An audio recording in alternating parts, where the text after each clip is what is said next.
Cabinet मंत्री हर्षवर्धन चौहान ने कहा कि केंद्रीय द्वारा प्रस्तुत किया गया आज का बजट निराशाजनक रहा। उन्होंने कहा कि दिल्ली में होने वाले चुनाव को मद्देनजर रखते हुए इनकम टैक्स में राहत दी गई, क्योंकि दिल्ली में कर्मचारियों की संख्या अधिक है। कर्मचारियों को खुश करने के लिए इनकम टैक्स में कुछ राहत दी है। उन्होंने कहा कि प्रदेश में किसानों और बागवानों की संख्या अधिक है, लेकिन विदेशी सेब पर कस्टम ड्यूटी न बढ़ाकर प्रदेशवासियों के साथ धोखा हुआ है। उन्होंने कहा कि भौगोलिक स्थिति के अनुसार प्रदेश में किसानों और बागवानों को कुछ राहत प्रधानमंत्री को देनी चाहिए थी, क्योंकि वो प्रदेश को अपना दूसरा घर मानते हैं। वहीं प्रदेश में एयरपोर्ट के लिए कोई पैसा नहीं दिया गया, रेलवे के विस्तारीकरण के लिए भी कुछ नहीं दिया गया।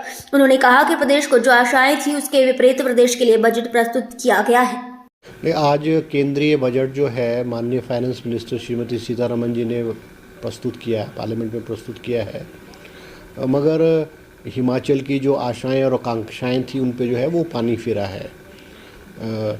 जो है कुछ जो इनकम टैक्स में जो है वो कर्मचारियों को कुछ रिबेट जो ज़रूर दी गई है, मगर जो ये किसानों को, बागवानों को, इस देश और इस प्रदेश के किसान और बागवानों को जो है इस बजट में कुछ भी रिलीफ नहीं दिया गया है।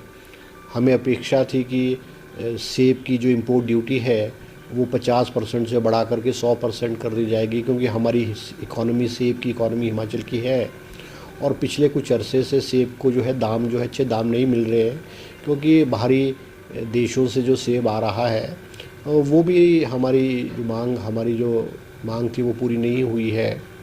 और एयर स्ट्रिप को इंक्रीज़ करने के लिए, क्योंकि हिमाचल प्रदेश में छोटी छोटी एयरपट्टियाँ हैं, चाहे वो शिमला है, कुल्लू है, धर्मशाला है, और मुख्यमंत्री जी ने मांग की थी कि हमें एयर स्ट्रिप्स की एक्सपेंशन के लिए केंद्र जो है पैसा दे।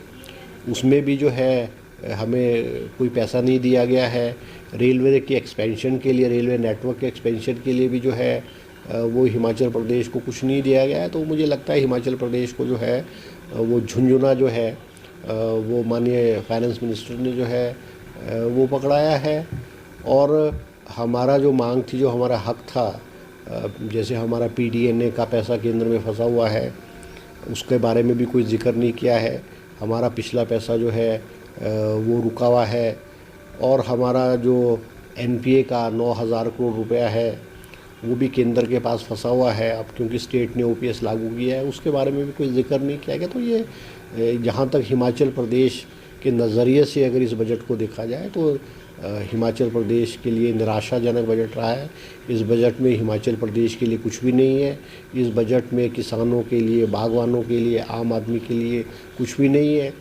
और ये बात ठीक है कि कुछ स्टेट्स को जिसके बैसाखियों पे जो है केंद्र की सरकार चल रही है, उन स्टेटों को जो है उन्होंने एयर स्ट्रिप के लिए भी दे दी है और प्रोजेक्ट्स की भी घोषणा की है। हमें उसका कोई एतराज़ नहीं है, मगर हिमाचल प्रदेश भी एक बहुत इम्पॉर्टेंट पहाड़ी स्टेट है, उसको भी जो है हमारा हक है वो मिलना चाहिए, क्योंकि रिसोर्सेज यहाँ पे जो है वो बहुत लिमिटेड हैं। और हमने अपेक्षा की थी कि भी केंद्र का जो है वो नज़रिया एक सॉफ्ट कॉर्नर हिमाचल प्रदेश के लिए होगा, क्योंकि प्रधानमंत्री जी समय समय पर कहते हैं कि हिमाचल प्रदेश जो है उनका दूसरा घर है। तो हमने अपेक्षाएं जो है बहुत लगाई थी, मगर जो है निराशा हमें जो है हाथ लगी है।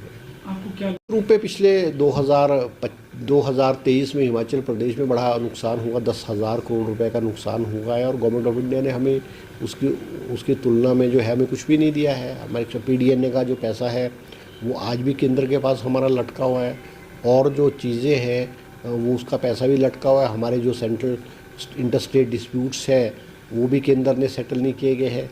रेलवेज़ की एक्सपेंशन आज जहां जम्मू कश्मीर में बहुत ज़ोरों शोरों से हो रही है, और 100% जो पैसा है वो गवर्नमेंट ऑफ इंडिया ही उस पर लगा रही है, मगर हिमाचल प्रदेश को ये कहना कि लैंड की एक्विजिशन का पैसा भी स्टेट देगा और रेलवे के एक्सपेंशन में भी 50% जो है स्टेट शेयर देगा, तो हिमाचल प्रदेश की आर्थिक स्थिति इस लेवल पे नहीं है। आज हमारे प्रदेश में टूरिज़्म को बढ़ावा देने के लिए तो हमको अपने एयरपोर्ट्स की एक्सपेंशन की ज़रूरत है, मगर आज स्टेट की जो वित्तीय हालत है वो ठीक नहीं है। तो हमारे पास आज हमारी समर्थता नहीं है कि हम तीनों के तीन एयरपोर्ट्स जो है एक्सपेंड करें। मुख्यमंत्री जी ने धर्मशाला वाला जो गगल एयरपोर्ट है उसको एक्सपेंशन के लिए उसकी लैंड एक्विजिशन की प्रोसेस शुरू किया है, और कम से कम 400-500 करोड़ रुपए जो कंपनसेशन के रूप में लोगों को दिया है। हम उम्मीद करते थे कि केंद्र जो है इसमें रेल एयरपोर्ट के एक्सपेंशन में हमको पैसा देता, मगर ऐसा नहीं हुआ है। Thank you.